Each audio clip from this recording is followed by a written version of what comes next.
Bonjour et bienvenue sur Adiventure Épisode 3. Alors Thomas, qu'est-ce qu'on va raconter de beau aujourd'hui? On va peut-être attaquer par un récapépète très simple, très rapide. Lui c'est Thomas, moi c'est Audrey. On est parti en février 2025 depuis Paris direction l'Australie, à Sydney. À Sydney là-bas, qu'est-ce qu'on a fait? On a visité Sydney, vous pouvez regarder la vidéo en description. exactement. On a aussi Acheté une voiture pour pouvoir faire un road trip et pour pouvoir partir à l'aventure. exactement. On est parti de Sydney, on est allé 1000 km au-dessus à Gold Coast et on parle de tout ça dans la deuxième vidéo. Pour en revenir à nos moutons, il faut nous imaginer à Gold Coast. Ville sympa parce que il y a mon cousin, Prakash, on t'embrasse. On était censé rester quelques jours et visiter. Déjà là-bas, c'est la ville. Pour nous, c'était retour à la civilisation. Et on va pas vous ennuyer avec les détails, on préfère vous montrer les images. Regardez.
Comme on a vécu chez le cousin d'Audrey pendant quelques jours, on a regardé les infos à la télé. Et là, mon cousin, il commence à dire Tiens, vous avez vu, il y a un cyclone qui arrive. Et nous, on se dit, bah, on est en Australie. Ça se trouve, c'est normal. ouais, on sait pas du tout. Et en fait, on apprend après que c'est quelque chose qui n'était pas arrivé depuis des dizaines et des dizaines d'années. Il y a une douce panique qui commence à monter. La grosse alerte météo, c'était les inondations qui allaient suivre le cyclone. Donc arrive le jour fatidique où c'est censé passer. C'était pendant la nuit. C'était un peu étrange d'aller se coucher en se disant qu'il y a peut-être un cyclone horrible qui va nous tomber dessus. Et finalement, nous, on a été réveillés par le bruit violent du vent, de la pluie. Le plus compliqué, c'était pas le cyclone en lui-même, mais c'était les jours d'après. Une pluie, mais qui n'a pas arrêté pendant des semaines. C'était un truc de fou, quoi. Ça faisait que pleuvoir, que pleuvoir, que pleuvoir. Nous, on a eu beaucoup de chance d'être abrités chez mon cousin. On était en sécurité. Je me rappelle le jour d'après, on a fait une balade à Gold Coast pour voir l'étendue des dégâts. Et voici les images. Bon, c'est le test. Est-ce que la voiture redémarre? Oh! La voiture redémarre! Alors ça, c'est un stade normalement. Thomas, ça te fait quoi d'avoir roulé sur une vague? Comme sur des roulettes. Waouh!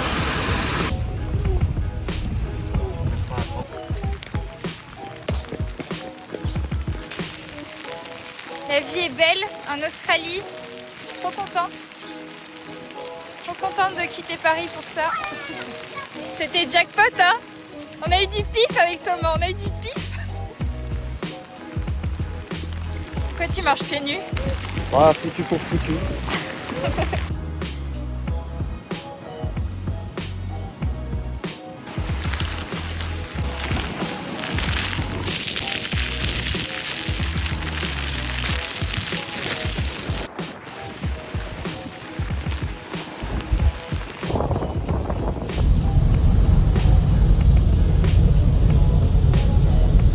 Voilà, Prakash qui a toujours rêvé d'avoir une piscine. Normalement, tout ça là derrière, c'est un golf. Et là, il y a des canards. Voilà, au calme.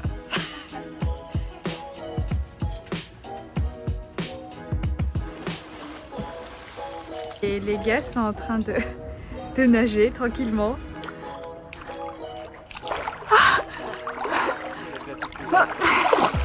Hello.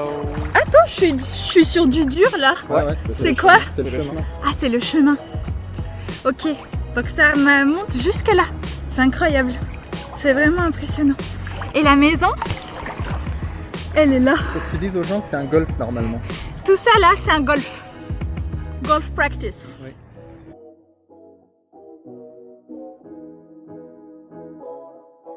Ce qu'on a fait pendant le cyclone d'intéressant, c'est qu'on a essayé de chercher du travail. Comment chercher du travail en Australie? Étape numéro 1, faire un CV. Nous, on a utilisé un site que j'affiche juste là. Ch'ling.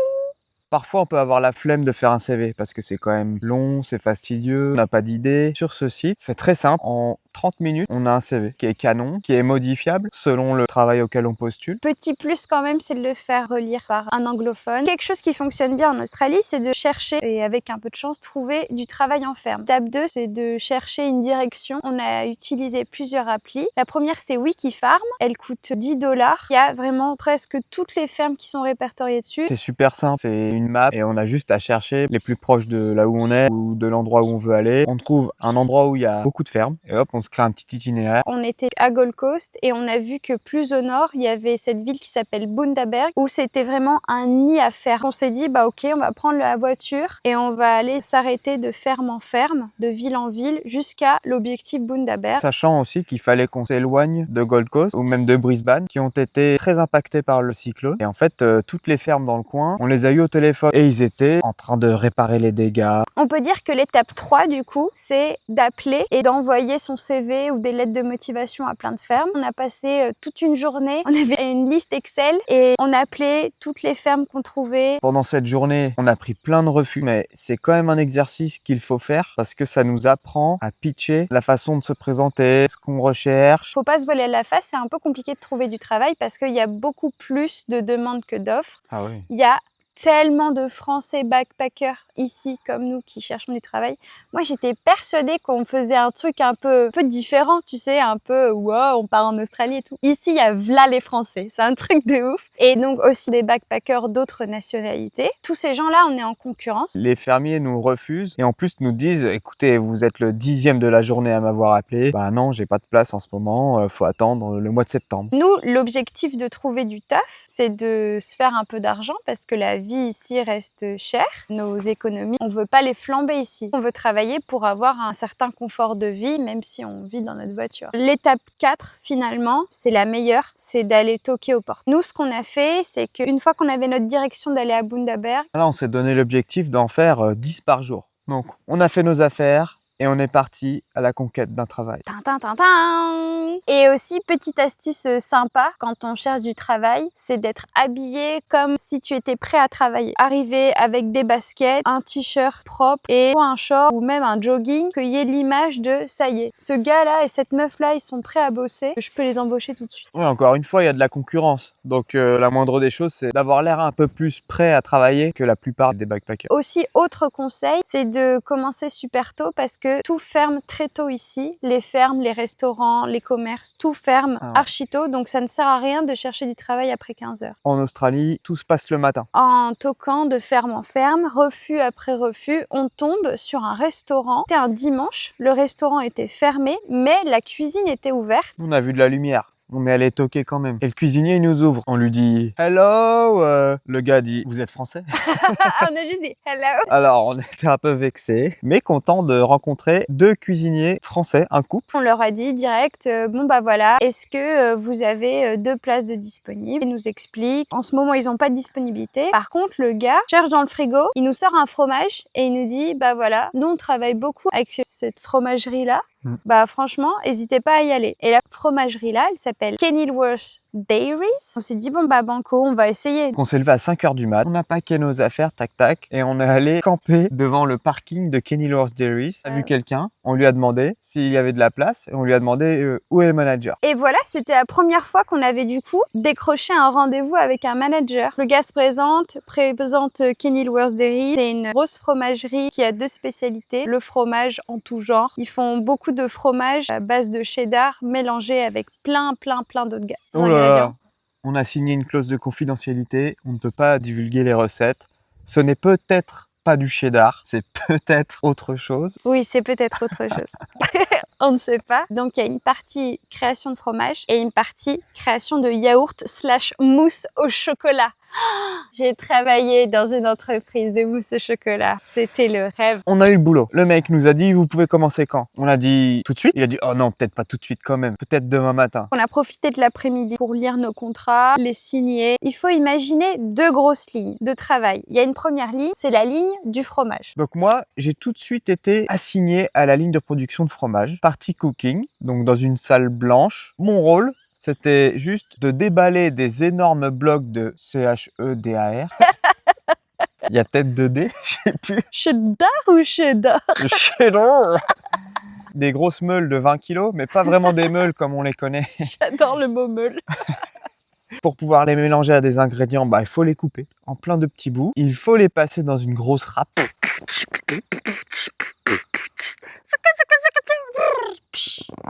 Le rap. On mélange tout ça, donc déjà pour faire ça, on est 3. Pour couper, passer dans le hachoir et mélanger avec les ingrédients. Et donc ensuite, le petit bout de fromage, il se retrouve comprimé, coupé en petits slices. Et les petits slices, ils se déplacent sur un tapis roulant. Tout ça, c'est emballé, mis sous vide, labellisé. Donc on pose des labels. Des étiquettes. Et paqué dans des cartons. En fait, sur la ligne de production de fromage, on était entre 8 et 10 pour que tout se passe bien. Et moi, j'avais plutôt 2 tâches. Soit j'étais dans la partie out. Thomas, là, c'était plutôt la partie in, donc création. Et la partie out, c'est pour empaqueter tout ça, pour partir. Il faut imaginer le tapis roulant avec plein de fromentons qui arrivent, plein.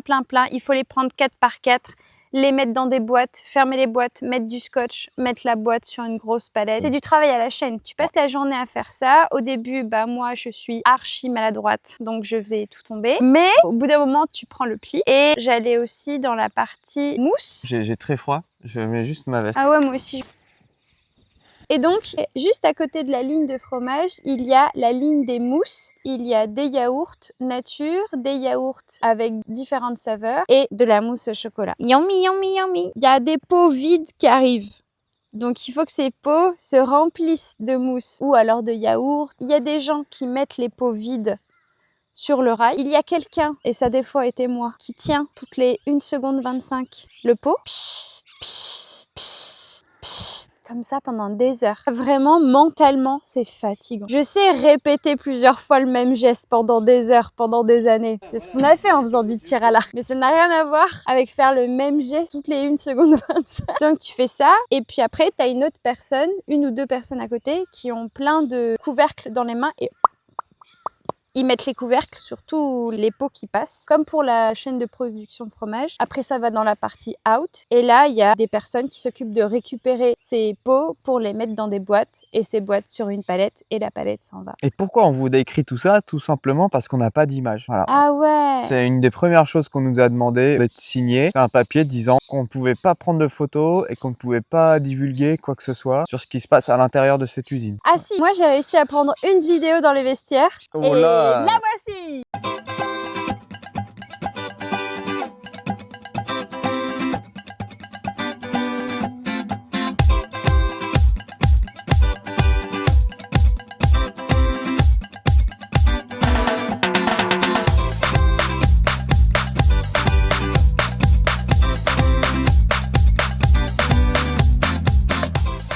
Donc ça, c'était notre travail pendant à peu près 1 mois. Je crois qu'on a fait 5 semaines. Pendant ces 5 semaines-là, on dormait juste en face dans un camping qui était payant. C'était 20 $ la nuit, donc c'est pas très cher, ça fait 11-12 €. C'était tout ce qu'il y avait de plus basique, mais du coup, c'était très bien pour nous. Il y avait des douches chaudes. C'était 1 $ la douche de 4 minutes d'eau chaude. Le camping était bien, à ceci près que la météo, c'était fou. On va en Australie, on se dit, peut-être dans notre valise, on va mettre 2 slips et 3 débardeurs. Que nenni, il n'a fait que pleuvoir pendant 1 mois. Non-stop, que de la pluie, que de la pluie, que de la pluie. C'était l'horreur. Et comme on disait, les Australiens, ils travaillent le matin. On est dans une usine. Et eux, c'est un peu fini parti. Donc, on se retrouve à 14 h. Le travail est fini et on rentre au camping. Donc, on a tout l'après-midi. Mais quand il pleut, eh ben, c'est pas rigolo. Et puis, Kenilworth, c'est sympa, mais c'est un peu loin de tout. Donc, si tu veux voir des villes sympas, c'est au moins 1 heure et quart. Comme il pleuvait non-stop, c'est pas très bon ni pour la tente, ni pour notre auvent de plier tout ça alors que c'est encore humide. Donc, on était un peu bloqué dans notre camping. Moralement, moi, ça a été un peu difficile parce que la pluie, ça saoule. Genre, quand on était à Paris, ça saoule.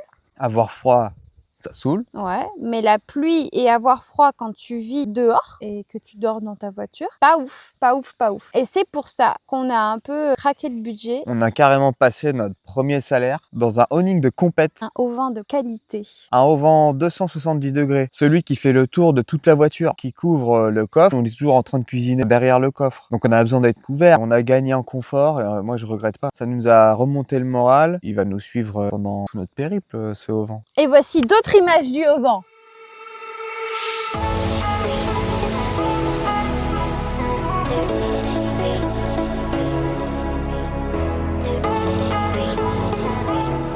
On s'est fait des copains quand même. Oui. Nos copains, les autres backpackers, des Français. Il y avait aussi un couple d'Indonésiens, 2 amies sud-coréennes. On s'est fait des amis proches. On a fait des petites sorties ensemble, des petites randos, des petits restos. Ça réunit très vite. Le fait de rencontrer des backpackers qui vivent la même chose que nous dans notre travail, ça donne envie de faire plein de choses. Ça crée des liens tout de suite. Puis on a vraiment rencontré de très belles personnes. Ça faisait vraiment chaud au cœur. C'est des rencontres en fait, les voyages. On fait une petite pause et on va vous montrer le coucher de soleil.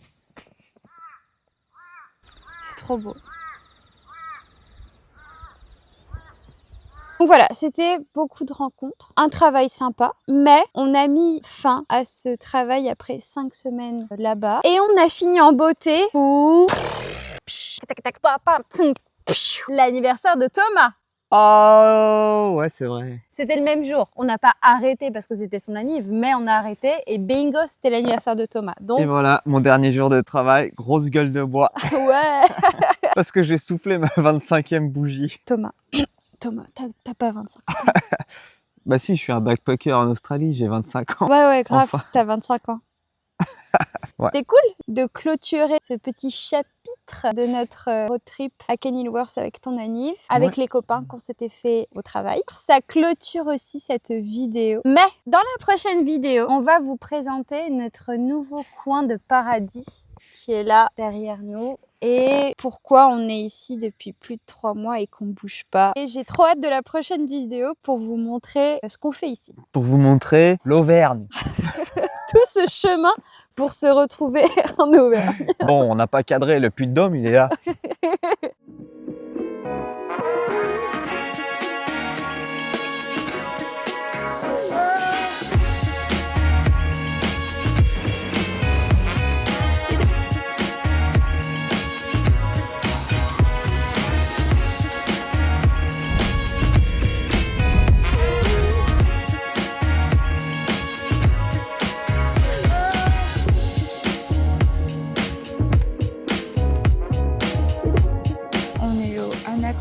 C'est un gros magasin où il y a plein de trucs de camping pour l'être humain et aussi pour la voiture. Donc c'est là qu'on a acheté beaucoup d'équipements. Et il y a un autre magasin qui s'appelle Kings où on a acheté pas mal d'équipements aussi. Et là, on se déplace pour aller chercher des... Comment ça s'appelle, Thomas, ce qu'on cherche ? Des recovery boards, c'est des petites planches qui te permettent de se caler sous le pneu si jamais on est coincé, notamment dans le sable. Ici, il y a les douches. Nous, par exemple, on a pris celle-là. On vous montrera un de ces quatre comment elle fonctionne. Thomas, t'es tenté ou pas? Terre à l'arc. On était venus pour acheter des trucs et on repart sans, mais on repart avec. On repart avec un bel atlas pour plus se perdre quand on n'a plus de réseau et un tire deflator pour dégonfler les pneus à la bonne pression pour moins galérer. Ça, quand on va aller dans le sable, on ne va jurer que par ça. J'ai trop hâte qu'on roule dans le sable. Attends, une voiture derrière. J'ai hâte que tu roules dans le sable. Wow. Et c'est qui les gens chelous qui laissent leur tente ouverte sur un parking? Bah c'est nous, parce qu'elle est mouillée à cause du cyclone. Elle est humide. Et là, elle sèche bien.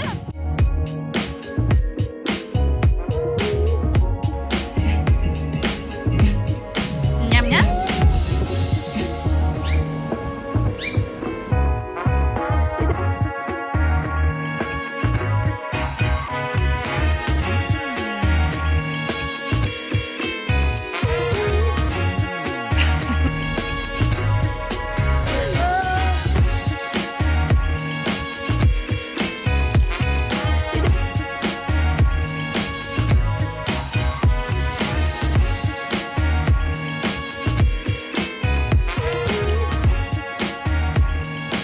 Parking, c'est la seule chose que j'ai le droit de filmer.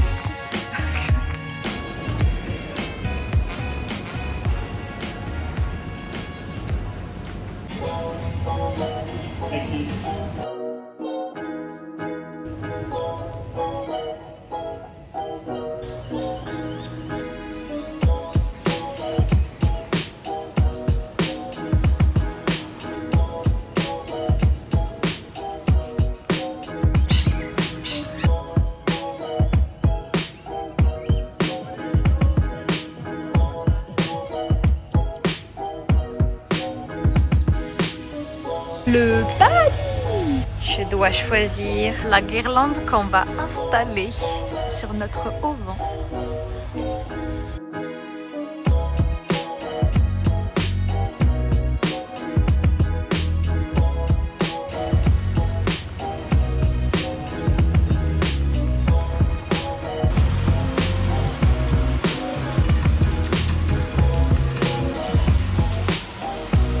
Il pleut, il mouille, c'est la fête à la grenouille.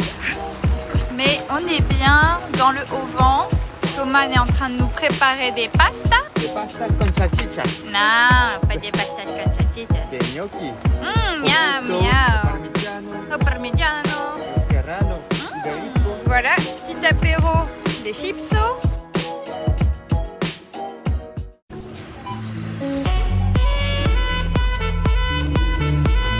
Thomas, un juste prix du prix. 176 $. Bon bah, 144 $. Ça fait en euros. 90 €. Ouais, donc c'est pas si mal. C'est vraiment pas mal. On reviendra chez Aldi. Au menu de ce soir, une petite salade tomate fromage Et pas n'importe quel fromage. Un fromage lime and cracked pepper. de Kenilworth Qu'on Dairies. a fait nous-mêmes. Après, Thomas nous a préparé un super manger. Un petit risotto avec des épices indiennes. Et à côté, je fais des poireaux et de la kefta de poulet. Trop bien. Mais il s'est passé un truc aujourd'hui surtout. Thomas a installé à Oni un nouveau auvent. Avant, on avait juste ça et pas de protection. Et maintenant, on a une protection tout en haut, sur le côté, jusqu'à là. C'est assez ouf. C'est super grand, c'est trop bien. Et on a acheté une enceinte. Petite enceinte JBL qui fait le taf. Ça fait petite ambiance sympa quoi. I want you to show me how to get to know someone like you, someone like you. I want you to know me, 'cause I know then you'll see we can be true. We can be true. I want you to see what I see in us. Something so real. Shisoyo! Happy birthday to you tonight. Happy birthday to you. Halloween. That we both feel. And how will we ever know if the love will ever grow without trying, without trying? And how will we ever see if we are meant to be? It's terrifying, it's terrifying.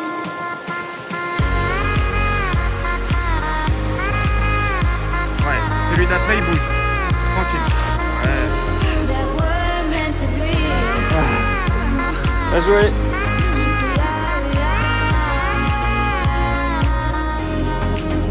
We're meant to be.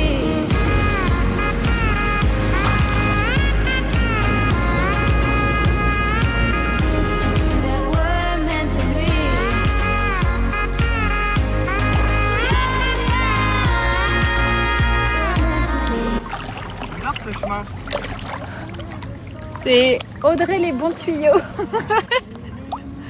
Non mais ça va être rigolo, regarde, il y a une échelle là. But this time it's more than another lot of war. This ain't the same. This ain't the same. They say love heals all. It makes it all alright.